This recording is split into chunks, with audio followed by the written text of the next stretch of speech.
ስንጸልይ ብለን ነው አባታችን ሆይ ማንም እግዚአብሔር እንዴት አባታችን ሆነ ስንጠመቅ እኛ አምኖች ሆነናልና ስንት አባት አለን ብለናል። እኛ ግን አንድ ነው። የጥበብ ሁሉ መጀመሪያ ማንን መፍራት ነው? እንደ ዮሴፍ ማለት ነው ከወንዶች እንዴት በእግዚአብሔር ፊት ኃጢአት እሰራለሁ እንዳለ፣ እንደ ሶስና ማለት ነው ከሴቶች እንዴት በእግዚአብሔር ፊት ኃጢአት እሰራለሁ እንዳለ እግዚአብሔርን ፈርተው ኃጢአት የማይሰሩ ወገን የቤተ ክርስቲያን አዋጇ በቅዳሴ ሰዓት ዘወትር መንግሥተ ሰማያት ቀርባለችና በአንድ ድምፅ ባለቀ በተቆረጠ ሰዓት እግዚአብሔር ይደርሳል። የኔ ነገር አክትሟል፣ ታምሜ አልድንም፣ ከእንግዲህ ስራ አላገኝም፣ ከእንግዲህ ከስሬያለሁ፣ ከእንግዲህ አላመልጥም ስትሉ ማን ይደርሳል? በስመ አብ ወወልድ ወመንፈስ ቅዱስ አሐዱ አምላክ አሜን። ሀብተ ውልድና ሕይወተ ልቡና ስርየተ ኃጢአት ገቢረ ተአምራት ወመንክራት ተስፋ መንግሥተ ሰማያት ሕያው ከመ መላእክት ይደረግላችሁ ይደረግልንና ክቡር አባታችን መላከመዊ መምህር ይትባረክ የዚህ ታሪካዊ ቤተ ክርስቲያን ዋና አስተዳዳሪና የመንጋው እረኛ አበው ካህናት፣ አሃው ዲያቆናት፣ ሊቃውንተ ቤተ ክርስቲያን በጉብዝናችሁ ወራት በእግዚአብሔር ቤት መንፈሳዊ አገልግሎት የምታበረክቱ የአጥቢያው የሰንበት ትምህርት ቤት ወጣቶች ይህንን ታሪካዊ ታላቅ በዓል ለማክበር ከሩቅም ከቅርብም በዚህ ስፍራ የታደማችሁ አረጋውያን አባቶች፣ እናቶች፣ ወንድሞችና እህቶች እንዲሁም ሕፃናት ሁላችሁም በኃያሉ በልዑል እግዚአብሔር ስም እንደምን ዋላችሁ? ምስጋና የባህሪ ገንዘቡ የሆነ የቅዱሳን አምላክ ልዑል እግዚአብሔር ከቁጥር ሳያጎለን ከመልክ ሳይለውጠን እንደ ኃጢአታችን ብዛት እንደ ሰውነታችን ክፋት እንደ ሥጋችን ድካምና እንደ አእምሯችን ጽነት ሳይመለከት በምሕረቱና በቸርነቱ ጠብቆ በዕድሜያችን ላይ ይህችን ቀን ጨምሮ ይህን ታላቅ በዓል እንድናከብር በቤቱ የሰበሰበን እንደ ቅዱሳን መላእክት እንድንዘምር የፈቀደልን አምላከ ቅዱስ ሚካኤል ስሙ ለዘላለም የተመሰገነ ይሁን።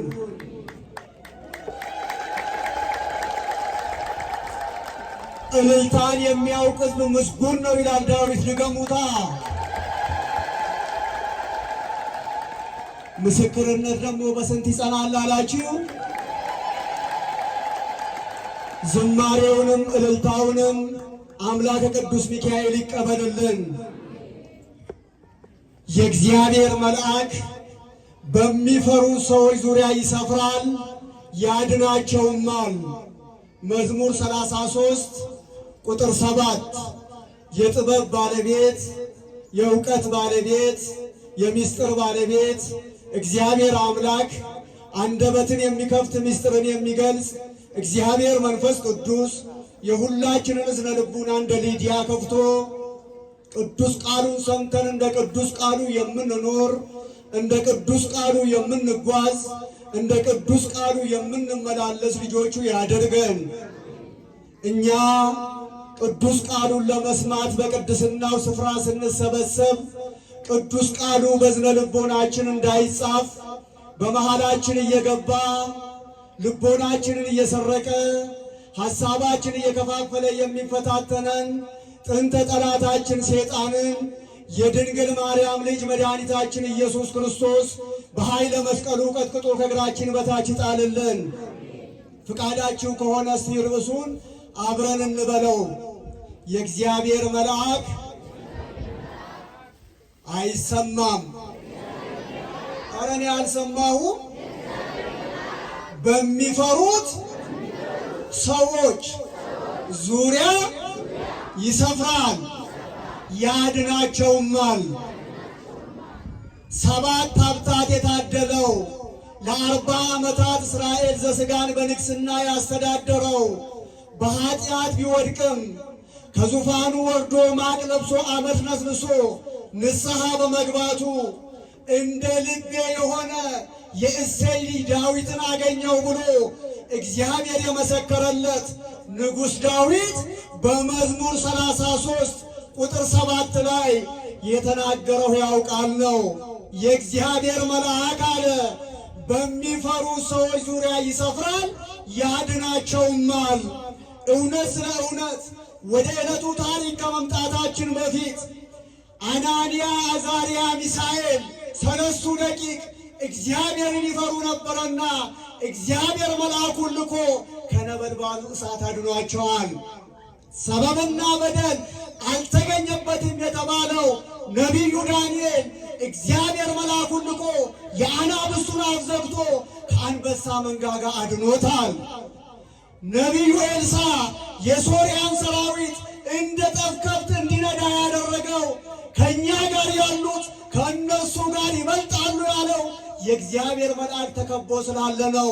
ስለዚህ ዳዊት ይሄንና ወደፊትም የሚደረገውን ተመልክቶ የእግዚአብሔር መልአክ አለ በሚፈሩ ሰዎች ዙሪያ ይሰፍራል አለ።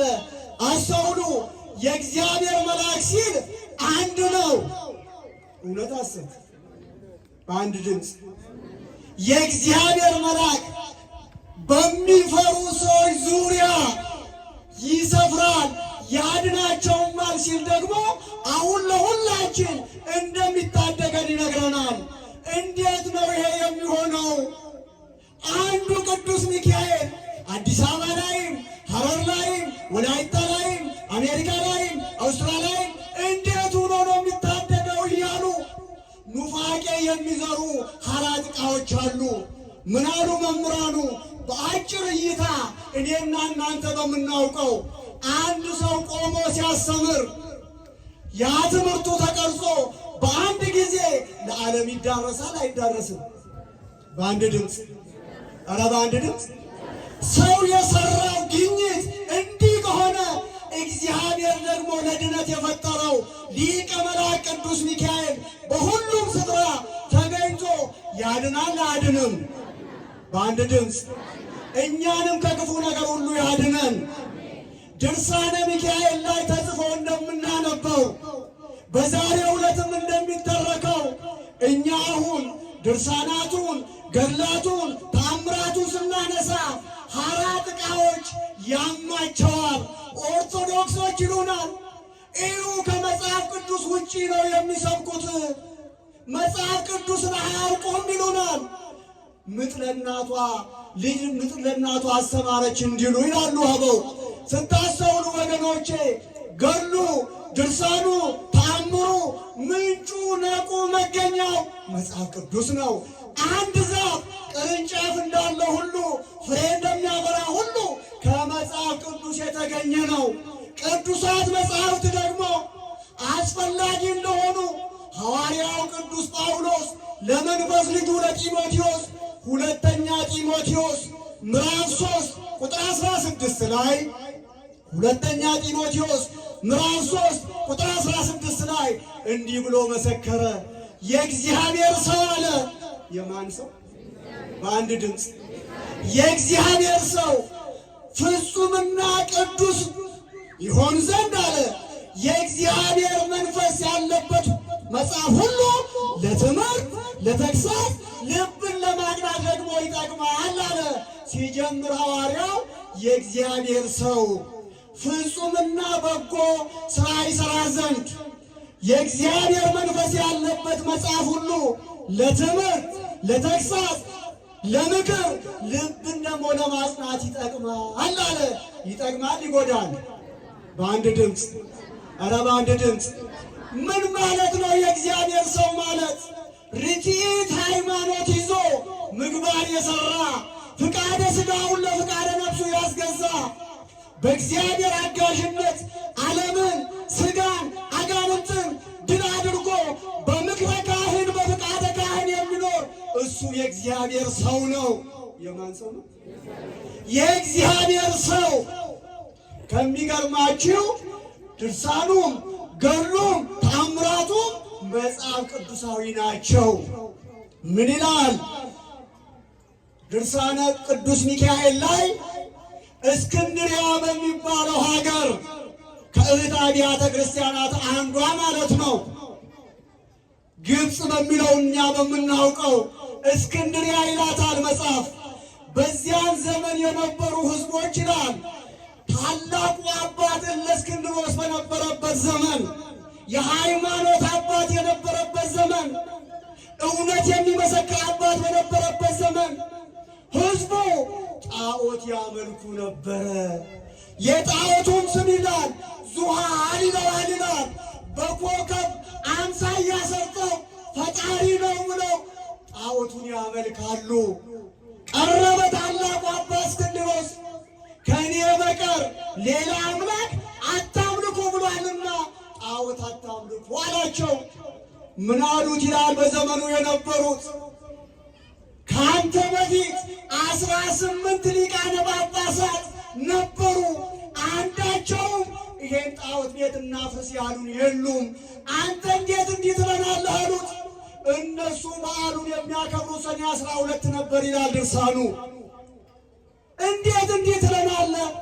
አሁን በዓሉ አይቀርባችሁም አለ ጥበበኛው የሃይማኖት ሰው እለእስክንድሮስ። በዓሉን ታከብራላችሁ፣ በዓሉ አይቀርም። ፍሪዳው ይታረዳል፣ ወይኑ ይጣላል፣ ድግሱ ይደገሳል። ዳሩ ግን ዙሃር በሚለው ኮከብ ሳይሆን በሊቀ መላእክት በቅዱስ ሚካኤል ስም በዓል እናከብራለን አለ። በዚህ ሰዓት ደስ አላቸውና ጣዖቱን ሰባበሩ፣ ከጣዖቱን አስወገዱ። የቅዱስ ሚካኤል ልጆች ሆኑ። ይህን ላደረገ አምላክ ምን ይገባዋል ታዲያ? ዛሬም ወገኖቼ እናት ተዋሕዶ ቤተ ክርስቲያን ከእግዚአብሔር ውጪ የምታመልኩትን ጣዖት አስወግዱ ትለናለች። ብዙዎቻችን በማወቅም ይሁን ባለማወቅ ብዙ የምናመልካቸው ጣዖታት አሉ። አንዳንዱ ዘሩን ያመልካል። ምኑ? በአንድ ድምፅ ቅዱስ ቃሉ እኮ ከማይጠፋ ዘር ተወለዳችሁ ይለናል። ወንድ በ40 ሴት በ80 ቀን ስንጠመቅ ከማኅፀነ ዮርዳኖስ ከአብርሃ ከመንፈስ ቅዱስ ስንወለድ ሁላችን የማን ልጆች ሆነናል? በአንድ ድምፅ ከሰሜንም እንምጣ ከደቡብ፣ ከምስራቅም እንምጣ ከምዕራብ በርቲት ሃይማኖት አምነን የተጠመቅ ሁላችን ስንት አባት አለን? ማን ነው እሱ? አቤት ስንጸልይ ምን ብለን ነው? አባታችን ሆይ ማንን? እግዚአብሔርን። እንዴት አባታችን ሆነ? ስንጠመቅ እኛ ምኖች ሆነናልና ስንት አባት አለን ብለናል። እኛ ግን አንድ ነን። አንድ ነን ወይ? ዛሬ በንጹህ የስንዴ ማሳ በኢትዮጵያ ምድር ላይ ጠላትን ክርዳት ዘርቶ የዘረኝነትን ክርዳት እኛ መሃል አልበቀለም፣ አላበበም፣ አላፈራም። በቤተ ክህነትም በቤተ መንግስትም ዘር የምንቆጥር ሰዎች የለንም። አማራ ነው፣ ኦሮሞ ነው፣ ትግሬ ነው፣ ጉራጌ ነው ብለን ዘር የምንቆጥር ሰዎች የለንም።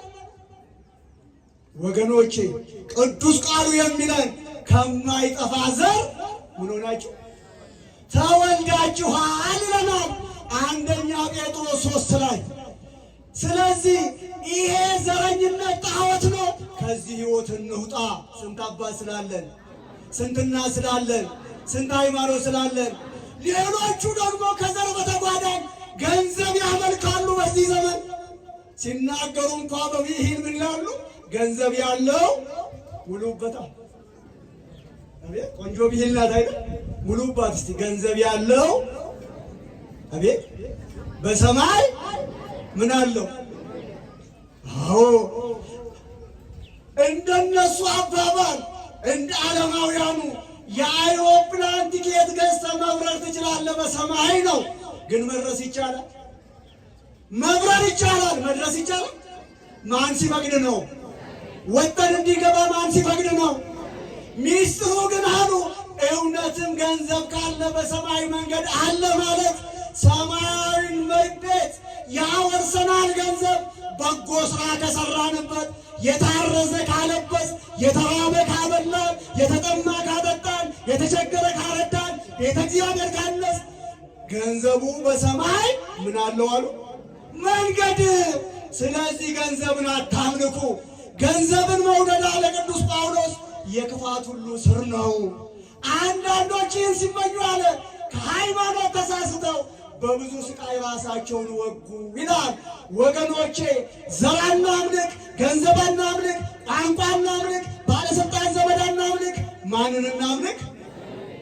በአንድ ድምፅ ምን አለ ታዲያ ኢያሱ ወልደ ነዌ? የምታመልኩትን ዛሬ ምረጡ፣ እኔና ቤቴ ሙሉበታ ዋኒ ዋቀፈተን ሀረፍ ይለጣ አኒፍ ማቲንኮ ዋቀዮኒ ዋቀፈን ሀጀ የምታመልኩትን ዛሬ ምረጡ፣ እኔና ቤቴ እግዚአብሔርን እናመልካለን አለ። ወገኖቼ ጣዖቱን አስወግዶ የቅዱስ ሚካኤልን በዓል እንዲያከብሩ አደረጋቸው ያ ታላቅ አባት። ዛሬም እንዲህ አይነቱ አባቶችን እግዚአብሔር ለቤተ ክርስቲያናችን ያብዛልን። ቅድም ሰንበት ተማሪዎቹ ይዘምሩ የነበሩት ባህራን አባቱ የዚህ ጣዖት አምላኪ ቤተሰብ ነበረ። በኋላ ግን ተመለሰ፣ አመነ፣ ተጠመቀ፣ ልጅነት አገኘ። በክርስትና ሕይወት ሲኖር ይላል ከሚስቱ በሞት ተለየ። በሚስቱ በሞት ሲለይ እግዚአብሔር አምላክ በቅዱስ ሚካኤል አማካይነት አማላጅነት ቤቱን ትዳሩን እንዲረዳለት ለቅዱስ ሚካኤል አደራ ሰጠ። ቤታችሁን፣ ትዳራችሁን፣ ልጆቻችሁን ለሊቀ መላእክት ለቅዱስ ሚካኤል አደራ በሉ። ያድናል አያድንም? ከተወረወረው ጦር ይታደጋል አይታደግም? ከተቀመመው መርዝ ያድናል አያድንም? ስለዚህ ለማን? ለሊቀ መላእክት ቅዱስ ሚካኤል። ለምን? ሙሴ ምን አለን? ዘጸአት 23:20 ላይ በመንገድ ይጠብቅህ ዘንድ ወደ አዘጋጀሁትም ስፍራ ያገባ ዘንድ መልአኬን በፊት እሰዳለሁ፣ በፊቱ ተጠንቀቁ፣ ስሜ በእርሱ ላይ ስለሆነ አለ። ኃጢአት ብትሰሩ ይቅር አይልም። ምን ብትሰሩ? ኃጢአት ብትሰሩ ይቅር አይልም፣ ስሜ በእርሱ ላይ ስለሆነ አለ። ምን ማለት ነው? የመጽሐፍ መምህራን እንደሚያስተምሩን ሚካኤል፣ ገብርኤል፣ ኡራኤል፣ ሩፋኤል እያልን እንጠራለን። ኤል ኤል ኤል የሚለው የእግዚአብሔር ስም ነው። መጽሐፍ ቅዱሳዊ ነው። ስሜ በእርሱ ላይ ስለሆነ በፊት እሰዳለሁ፣ በፊት ተጠንቀቁ ይለናል። ወገኖቼ አሁን ጎረቤት አለው የባህራን አባት። እሱ እጀመናኛ ነው፣ ድሃ ነው። ጎረቤቱ ግን ባለጸጋ ነው። በምድር ብኢል የታወቀ ሰው። ባሏ ሞቷል። ወሊድ ላይ ስትጨነቅ ምን ነው ቅዱስ ሚካኤል ባለቤቴ እኮ ለአንተ አደራ አለ። ከዓይን ጥቀሻ ፈጥኖ ደረሰ። ቅዱስ ሚካኤል ለእኛም ይድረስልን። ደረሰ። በሰላም ተገላገለች። ምን የሚል ብስራት ተነገረው? ይህ የሚወለድ ሕፃን የዚህ የጨካኝ የክፉ ባለጸጋ ሀብት ይወርሳል። እግዚአብሔር የባለጸጋውንም ጆሮ ከፍቶ እንዲሰማ ያደረገው ይሳነው ይሳነው። አሁን እንዴት ይሆናል ብሎ ሲጠብቅ ያ ልጅ ተወለደ። 10 ዓመት ሞላው ይላል። ማን 10 ዓመት ሲሞላው ተቸገረች እናቱ። የሚላስ የሚቀመስ ጠፋ። ይህን አጋጣሚ ተጠቀመ ያ ክፉ ባለጸጋ። ሄደ ቤቷ። እንደ ልጅ አድርጌ እንዳሳድገው ልጅሽን ስጪኝ፣ 20 ወቄት ወርቅ ሰጥሻለሁ። ስንት የተቸገረ ሰው አስቡ። የሚላስ የሚቀመስ ያጣ ሰው አስቡ። እጀ መናኛ የሆነ ሰው አስቡ። እሺ ያለች 20 ወቄት ወስዳ በ10 ዓመቱ በኋላ ስሙ ባህራን የተባለውን ሕፃን ሰጠችው። እንደተቀበለ ይላል። ጨካኛ አይደል የሴጣን የግብር ልጅ። በሱ ቁመት ሳጥን አዘጋጀ። ሳጥኑን በሚስማር መታ ባህር ላይ ጣለው። ቁልፉንም ወስዶ ባህር ውስጥ ወረወረው። ያ ሳጥን ይላል ለ10 ቀናት ባህር ላይ ተጓዘ። ለስንት ቀን? ማን እየጠበቀው? ማን እየመገበው? እንዴት? ዮናስን በአሳ አንበሪ ሆድ ውስጥ የመገበው ማን ነው? የጠበቀው ማን ነው? የዮናስ አምላክ ባህራንን አይጠብቅም? እኛን አይጠብቅም? አሁን ከ10 ቀን በኋላ አንድ በግ አርቢ ከብቱ በጎቹ ሳር እያበላ ውሃ ሊያጠጣ ሲወስድ ሳጥኑን አገኘው ይላል። ከነጋዴ እጅ የወደቀ ነው ብሎ ወሰደ። ወስዶ ቤቱ አስገባ። ተቆልፏል፣ ቁልፉ እጁ የለም። አሁንም እግዚአብሔር መንፈስ ቅዱስ በዚህ በግረኛ አደረ። በሁላችን ላይም በረከት ይደር። ምን አለው እግዚአብሔር መንፈስ ቅዱስ? አሳ ወደሚያሰግሩት ወደ ባህር ሂድና በእኔ ስም አሳ የምታጠምደውን መረብ ወርውር፣ ዋጋውን እከፍልሃለሁ ብለው ተባለ። እሺ ብሎ ሄዶ ለአሳ አጥማጁ ነገረው። አሳ አጥማጁ ታዘዘ ይላል። መረቡን ወደ ባህር ጣለ። አሳው መረቡ ውስጥ ተያዘ። ወደ ቤት ወሰደና ለምግብነት አሳውን ሲያርደው ሲበልተው ቁልፍ ውስጥ ተገኘ።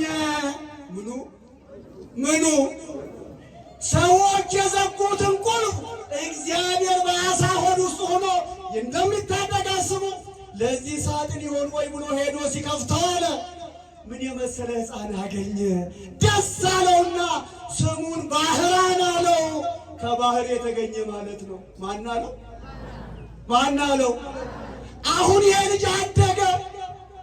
20 ዓመት ሞላው። ልጅ አልነበረውም። እንደ ልጁ እየተላላከ ያ ጨካኝ ባለጸጋ ለንግድ ሲሄድ እዚያ ሀገር ደረሰ። ቀኑ መሸበት። ሄደ ባለጸጋው ጋር ማደሪያ አላገኝም፣ ዋጋ ከፍልሃለሁ፣ እንግዳ ነኝ አለ። አለ ብሎ አሳደረው። ወዲያው ባህራን ብሎ ሲጠራ ሰማ ባለጸጋው። ልጅ ነው ወይ እንዴት እንዲያልክ ብሎ ጠየቀው። ልጅ አይደለም፣ የዛሬ 10 ዓመት በግ ሲጠብቅ ባህር ላይ ነው ያገኘሁት። የዛሬ ስንት ዓመት? ለካ እኔ የጣልኩት ልጅ አሁንም አልሞተም ማለት ነው ብሎ ክፉ ባለጸጋ ይላል። አሁንም 20 ዲናር ወርቅ መዘነለት። ሰውን ለመግዛት ሰውን ለበጎ አይሁን እንጂ ለክፋት ገንዘቡን በግፍ ያወጣሉ። እኛ ቤተ ክርስቲያን እናድን ስንል እንቸገራለን። 4 ዕቃዎች ግን አዳራሽ እንስራ ሲሉ በማይክሮ ሰከንድ ገንዘቡ ይፈሳል። ለእውነት ሲሆን ሻይንማ ሴጣን አሁን ወደ ቤቴ ልከዋለሁ። የዘነጋሁት ነገር አለ። ለአንተ 20 ወቄት ወርቅ ልስጥ፣ ይሄን ልጅ ስጠኝ አለው። መልእክት ደርሶ ይመጣል ሲባል እሺ አለው በግረኛው። ባህራን አሁንም በ20 ወቄት ተሸጠ። የሞት ደብዳቤውን ተሸክሞ እሱና የእሱ የባለጸጋው እልፍኝ አስከልካይ በሚያውቁት ቋንቋ ጽፎ ፊርማ ፈርሞ የሚስጥር መልእክት ሰጠው ለባህራን። ይሄን ደብዳቤ ቤቴ አድርስ፣ ሀገሬ እዚህ ነው፣ የ10 ቀን ጎዳና ነው አለው። እሺ ያለ ባህራን የሞቱን ደብዳቤ ተሸክሞ የእኛ አምላክ መድኃኔዓለም ለዓለም ድነት መስቀሉን ተሸክሞ ወደ ቀራንዮ እንደተጓዘ መስቀሉ ኋላ ላይ ለሕይወት እንደሆነ እሱም ደብዳቤውን ተሸክሞ ጉዞ ጀመረ። 9 ቀን ተጓዘ ይላል። ስንት ቀን ቀረች? ባለቀ በተቆረጠ ሰዓት እግዚአብሔር ይደርሳል። የኔ ነገር አክትሟል፣ ታምሜ አልድንም፣ ከእንግዲህ ስራ አላገኝም፣ ከእንግዲህ ከስር ያለው ከእንግዲህ አላመርትም ስትሉ ማን ይደርሳል? እኛ የማን ልጆች ከሆን አሁን በ10ኛው ቀን ቅዱስ ሚካኤል በፈረስ ተቀምጦ በሰራዊት ታጅቦ መንገድ ላይ ጠበቀዋ። ከመንገድ ይጠብቅ ዘንድ ተብሎ የለም? እንቅፋት እንዳይመታን፣ እሾህ እንዳይወጋን፣ ጋሬጣ እንዳይነካን ይጠብቁናል አይጠብቁንም? የእግዚአብሔር መልአክ በሚፈሩ ሰዎች ዙሪያ አለ። የጥበብ ሁሉ መጀመሪያ ማንን መፍራት ነው? አቤት እግዚአብሔርን መፍራት ነውና ጠራው በስሙ። ባህራን አለው። አቤት የት ትሄዳለህ? አንድ ባለጸጋ ይህን ደብዳቤ ቤት ያድርስ ብሎኝ እየሄድኩ ነው። የሞቱን ደብዳቤ ተሸክሞ አምጣ አለው። ሲሰጠው ይላል እፍ ሲልበት ያ የሞት ደብዳቤ ወደ ሕይወት ተቀየረ። ዛሬም ሀገራችን ኢትዮጵያ ላይ ቅድስት ቤተ ክርስቲያን ላይ ሞት ታውጇል። ካህን እየታረደ ነው። እየተሰቃየ ነው። ሕዝብ እየተሰደደ ነው። መዓቱን ወደ ምሕረት ቁጣውን ወደ ትዕግስት አምላከ ቅዱስ ሚካኤል ይመልስልና 100 ዓመት ያስቆጠረ ቤተ ክርስቲያን በእሳት ሲያጋዩ ካህናትን እንደ በግ ሕዝብን እንደ በግ ሲያርዱ ከንፈር መጠን ዝም ማለት ብቻ አይጠበቅብንም። የሞቱ ደብዳቤ ወደ ሕይወት እንዲቀየር ከሁላችን ከሊቅ እስከ ደቂቅ አንድ የሚጠበቅ ነገር አለ። የመጀመሪያና ቀዳሚው እንደ ራሔል እንባችንን አፍስሰን ወደ ማን እንጩ? ወደ ማን? ራሔል ይላል መጽሐፍ ልጆቿ ከጭቃ ላውሳ በረገጠች ጊዜ መሪር እንባ አነባች። ነቢዩ ኤርምያስ ምዕራፍ 31 ቁጥር 15 ላይ ድምፅ በራማ ተሰማ፣ ራሔል ስለ ልጆቿ አለቀሰች። መንታ ልጆቿን ከጭቃ ላውሳ ረግጣ ኢያሎኑ በዚህ ሰማይ አምላክ እስራኤል አለቻ ራሔል ዱጋን መት ሰበ እስራኤል ከኑ ነዋቀ ሰሚ ከረረጅራው በእውነት ስለ እውነት እስራኤል የፈጠረ እግዚአብሔር በዙፋኑ በመንበሩ አለ ወይ አለች። አለ የለም? በአንድ ድምፅ አለ የለም? የራሔልም ባይላል መጽሐፍ ሰረገላ ሆኖ በሙሴ አማካይነት ፈርዖንን ከነሰራዊቱ የአሳ አንበሪ ቀለብ አድርጎ ታደጋቸው። እንደ ራሔል እናልቅሳ ወደማ በእንባ የሚዘሩ በደስታ ይለቅማሉ ብሏል ዳዊት። ቅዱስ ጳውሎስስ ምን አለ? ሁለተኛ ቆሮንቶስ 10:4 ላይ ሁለተኛ ቆሮንቶስ ምዕራፍ 10 ቁጥር 4 ስታነቡ የጦር ዕቃችን የምን ዕቃችን አላችሁ? የምን ዕቃችን? የጦር ዕቃችን ሥጋዊ አይደለም፣ ምሽግን ለመስበር ግን አለ በእግዚአብሔር ፊት ብርቱ ነው። ምንድነው የጦር ዕቃችን? ጾም ነው፣ ጸሎት ነው። ጾምና ጸሎት የጦር ዕቃ ነው ወገኖቼ። ዳንኤል የአናብስቱን አፍ በጾምና በጸሎት ነው የዘጋው። 3 ደቂቅ የእሳቱን ነበልባል ያጠፉት በጾምና በጸሎት ነው። ኤልሳ የሶርያን ሰራዊት ማርኮ እንደ ጠፍከፍ የነዳው በጾምና በጸሎት ኃይል ነው። ምን ብለን እንጸልይ ብለው ጠየቁ ሐዋርያት መድኃኔዓለምን። አጭር ጸሎት 80 አሐዱ መጽሐፍ የያዘች አባታችን ሆይ ብላችሁ ጸልዩ አለ። ምን ብላችሁ ጸልዩ ብቻ አይደለም፣ አብነት ሊሆነን በጌቴሴማኒ ተገኝቶ ጸለየ። ማን? የዓለማት ፈጣሪ መድኃኔዓለም አባታችን ሆይ ብለን እንጸልያ፣ እናልቅሳ፣ እናንባ። ከጾም ጋር ነዋ። አሁን ጾም ታውጇል። አንዳንዶቹ ምን ይላሉ? የመነኩሴ ጾም ነው፣ የቄስ ጾም ነው። መነኩሴና ቄስ ገነት ሲገባ እሱ ሲኦል ሊገባ። ስለዚህ ቤተ ክርስቲያን ሰፍራ ቆጥራ ለክታ ከ7 ዓመት በላይ የሆነ ሁሉ እንዲጾም አውጃለች። አላወጀችም? አቤት! በአንድ ድምፅ እየጾምን ነው አይደል? ምኑን? ወተቱን፣ እንቁላሉን፣ ቅቤውን፣ እርጎ እየጾምን ነው። አንደበታችን ግን ክፉ ከመናገር፣ ሰው ከማማት፣ ከመዋሸት፣ ከመስፈን፣ ከመሳደብ ጾሟል ወይ? ጠይቁ ራሳችሁን። አንደበት ካልጾመ ጾሙ ዋጋ የለውማ። ምን አለ ሊቁ ዮሐንስ አፈወርቅ? ንብ አለ የምትሞተው መቼ ነው ብትለኝ አለ የተናደፈች ጊዜ ነው። ከዚያ በኋላ ማር መስራት አትችልም አለ። ክርስቲያንም አለ አንደበቱ ውሸትን፣ ሐሜትን፣ ዘፈንን ያወጣ ቀን አለው ይላል እንጂ ሞቷል ብሎ ሉቃስ 15 ላይ የአባቱ ሞቷል ልጅ ያለው ልጅ ይመስላል። ስለዚህ አንደበታችንም ይጹም፣ ዓይናችንም ይጹም ክፉ ከማየት። እናታችን ሔዋን ዕፀ በለስን አይታ፣ ንጉሥ ዳዊት ቤርሳቤህን አይቶ፣ ሶምሶን ደሊላን አይቶ ወድቀዋል። ስለዚህ ምን አለ ኢዮብ? ከዓይኔ ጋር ቃል ኪዳን ገባሁ አለ ኢዮብ 8 ላይ። ከማን ጋር? ማናት ዓይናችን? ድንግል ማርያም ናታ። ዘማሪው ዓይናችን ነሽ ማርያም አላለ? ስለዚህ ከድንግል ማርያም ጋር ቃል ኪዳን ግቡ። የአስራት ሀገርሽ ናት ኢትዮጵያ፣ ሕዝቦቹም ልጆችሽ ናቸው። እባክሽን ድንግል ማርያም ጦርነቱም ረሃቡም መጠላላቱም መጠፋፋቱም በቃ በይን ብለን ለድንግል ብንነግራት ትሰማለች? አትሰማም? ለልጇ ታሳስባለች? አታሳስብም? ስለዚህ ደግሞ የሚሆነው በጸሎት ነው። በምንድን ነው? እኔ አንድ ጥያቄ ሁላችሁን ልጠይቃችሁ። ሀገራችን ኢትዮጵያ ዛሬ ጦርነቱ ባለበት ነው ታውቃላችሁ። ረሃቡ ያለበትን ነገር ታውቃላችሁ። ቤተ ክርስቲያን በውስጥም በውጭም ያለባትን ፈተና ታውቃላችሁ። ይባሱኑ ለዘመናት ያልሰማን ምድሪቱ እንኳ እየከዳችን ተንቀጠቀጠ ሲባል እየሰማን ነው። የዚህ ሁሉ መልስ በጸሎት ይገኛል አይገኝም? አቤት! እናንተ ግን ወገኖች ከእንቅልፋችሁ ስትነሱ አንድ እውነት እንነጋገር። መጀመሪያ የጸሎት መጽሐፋችሁን ነው የምትከፍቱት ወይስ ሞባይል? በአንድ ድምፅ? ኧረ በአንድ ድምፅ። ባርነት ተገዝተናል እኮ ቤታችን ውስጥ።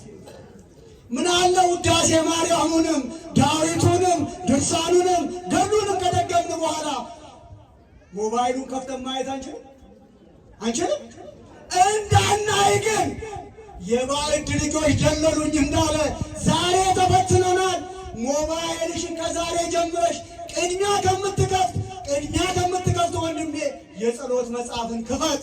ድንግል ፊት ቁም፣ ቅዱስ ሚካኤል ፊት ቁም፣ መድኃኔዓለም ፊት ቁም።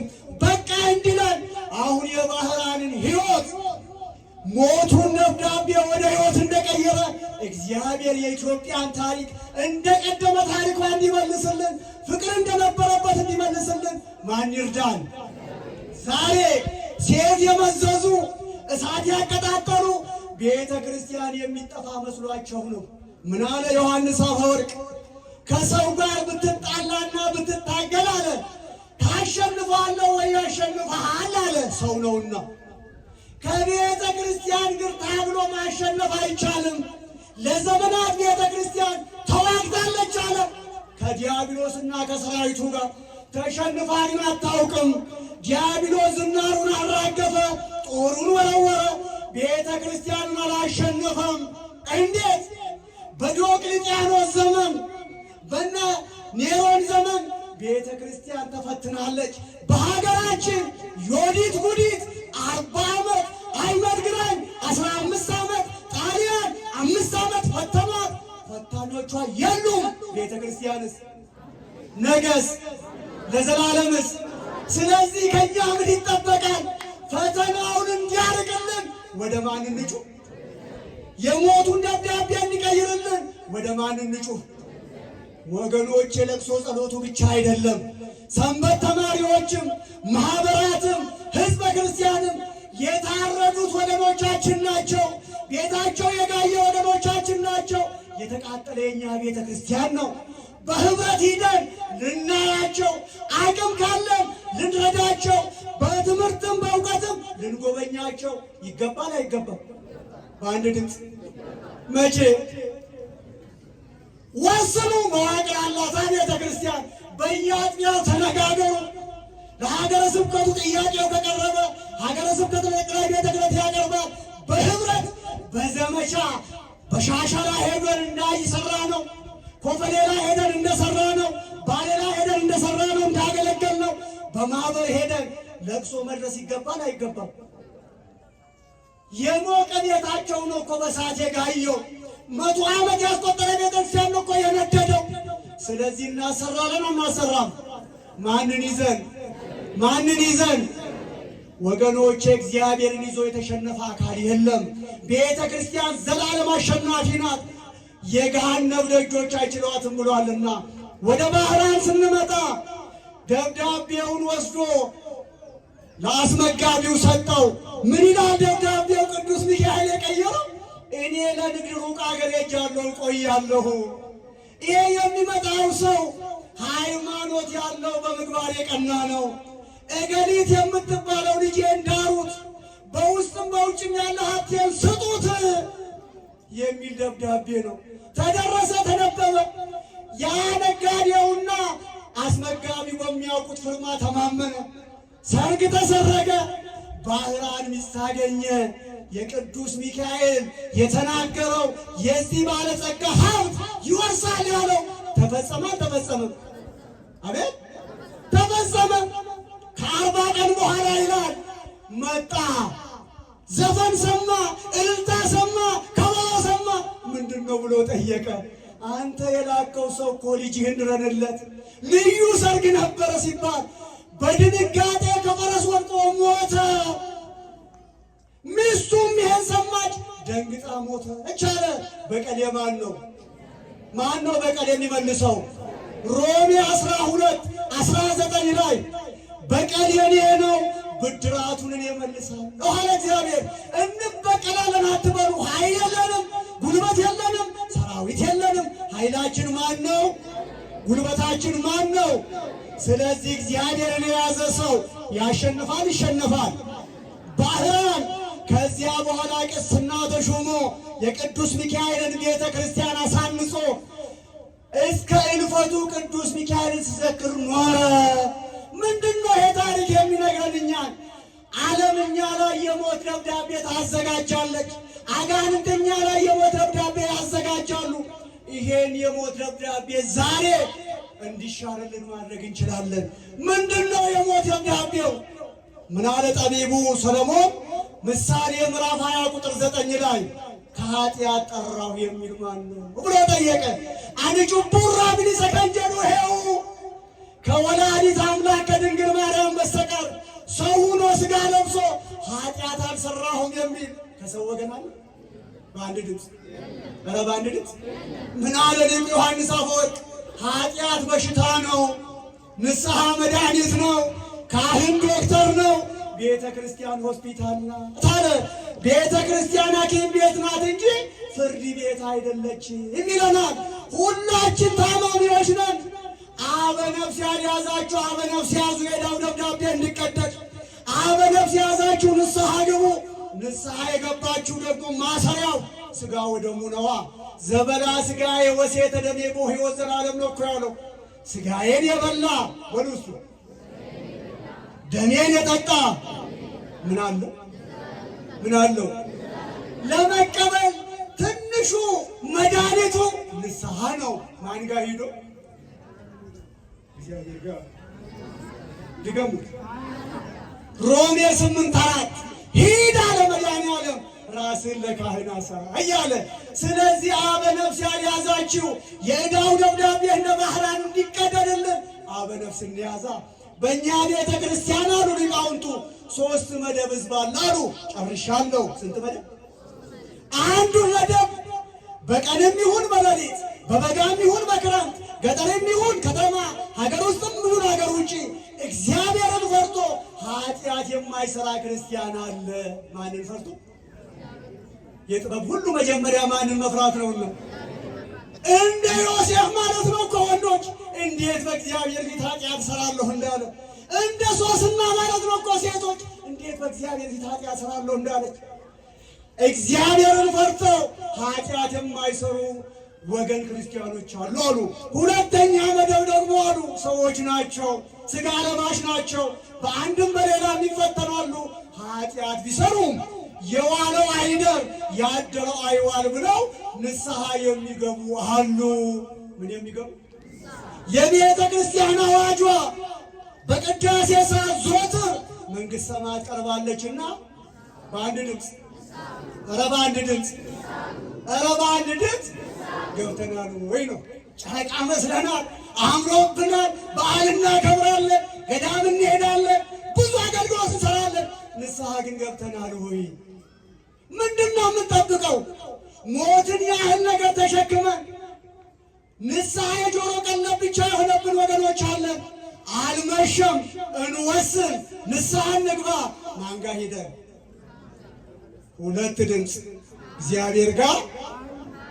ካህኑ የሰራዊት ጌታ የእግዚአብሔር መልእክተኛ ነው። ራስን ለካህን አሳይ ተብሎናል። ሦስተኛ መደብ ሕዝብ ደግሞ አሉ ኃጢአት ሰርተው እንደ ሰባት ካት ዘመን እንደኛ ወጣት ዘመን እንደ ጽድቅ የሚቆጥር ሕዝብ አለ።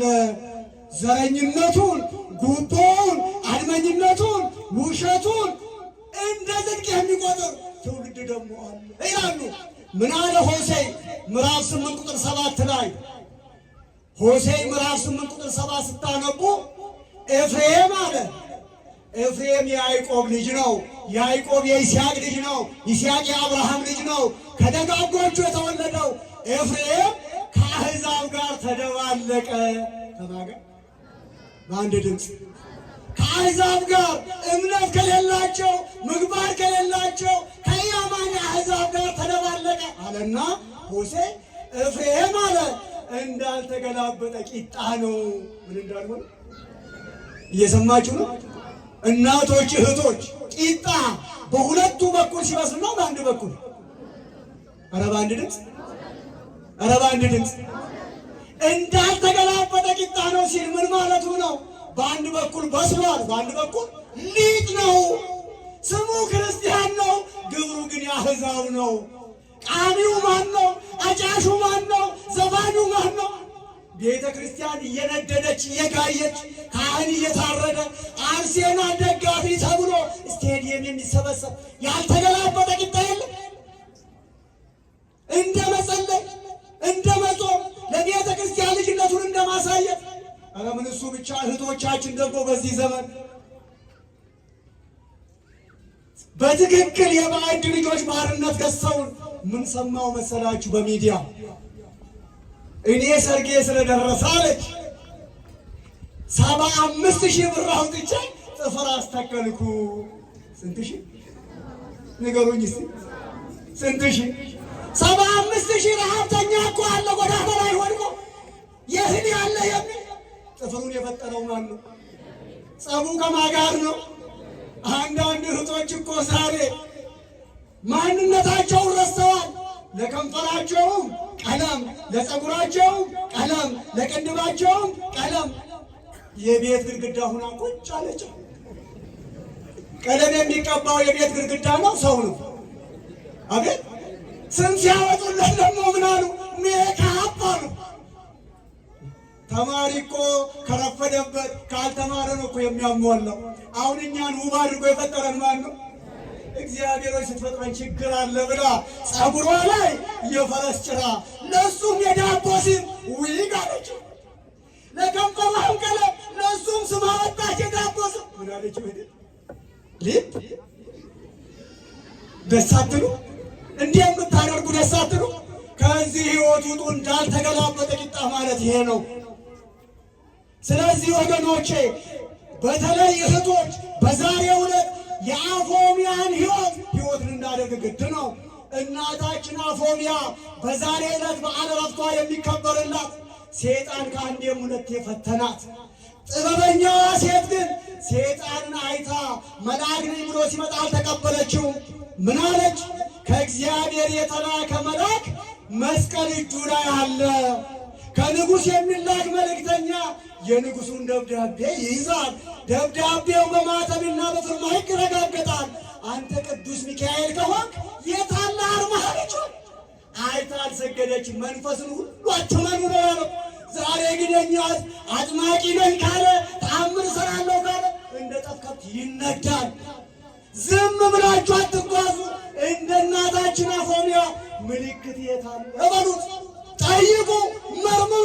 ይቺ እናት በዛሬው ዕለት ቤተ እግዚአብሔር ገብታ ሥጋ ወደሙን ተቀብላ ሀብት ንብረቷን ለሊቀ ጳጳሱ እኔንም ባሌንም አስበኝ ብላ ተናዛ አረፈች። በረከቷን ያሳድርብን። የጻድቁ ላሊበላም በዓለ ዕረፍታቸው ዛሬ ነው።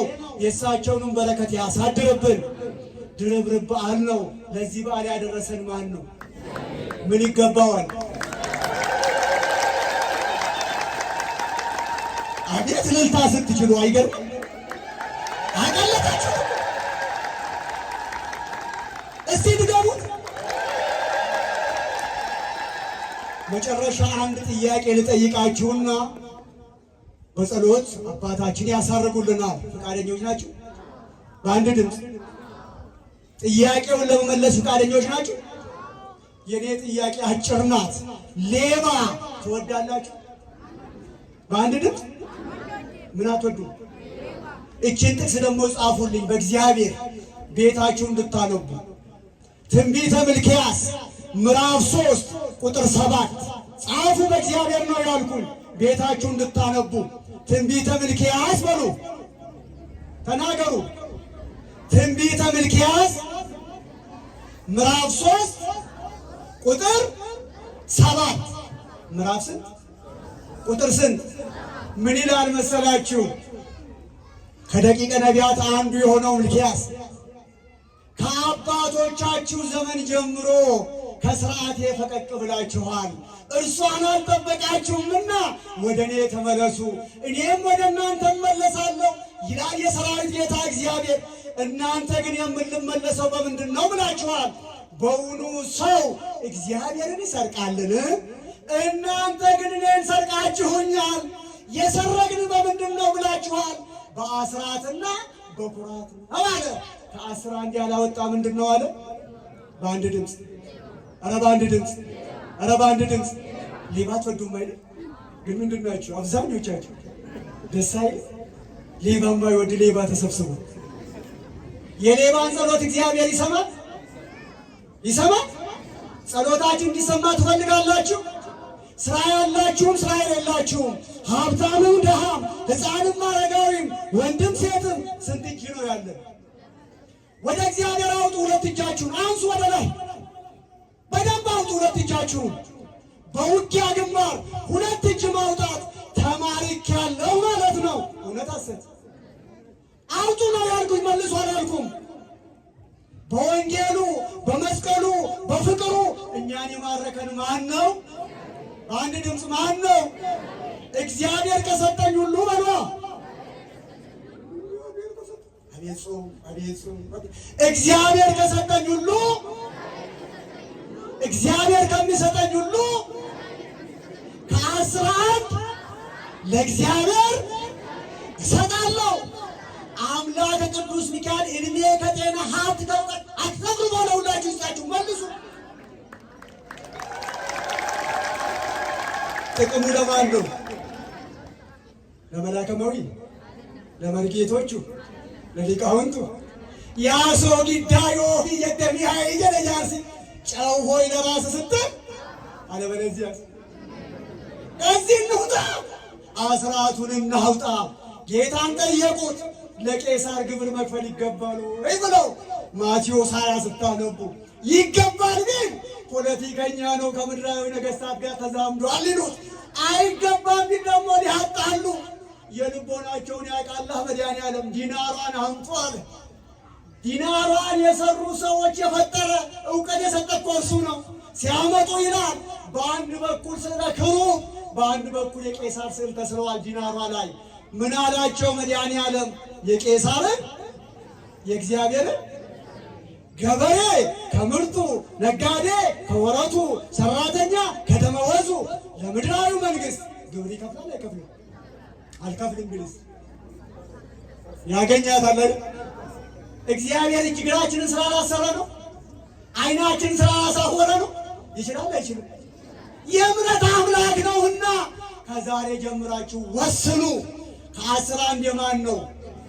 አሁን እንግዲህ እሱን እስክታወጡ ማንም ሰው አለ በሙሴ አድሮ ምዕራፍ 23 ላይ ቁጥር 20 ላይ በፊቴ ባዶ እጁን እንዳይታይ እያለ ኤኝዩ ሁለኮ ዱሮ አርቀሳዱ ዋከንጣበን ነጀ ወገኖች ማን ፊት ነው የቆምነው? አቤት በእግዚአብሔር ቤት ነው ያለነው። በእግዚአብሔር ፊት ነው የቆምነው። ስለዚህ ምን እናድርግ? አሁን አስራቱን እስክናመጣ ድረስ እጃችንን ከማን ጋር እናስታርቅ?